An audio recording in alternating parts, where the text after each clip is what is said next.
नमस्कार मित्रांनो, आज आपण बनवणार आहोत मराठवाडा स्टाईल झटपट पावभाजी।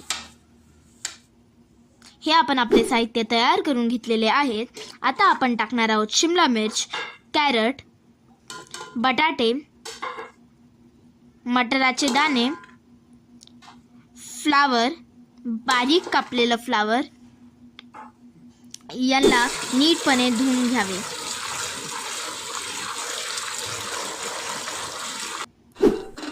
धुवून घेतल्यानंतर एका कुकरमध्ये याला नीटपणे उकडण्यासाठी 1 ग्लास पाणी टाकून 20 ते 25 मिनिटांपर्यंत ठेवून द्यावे।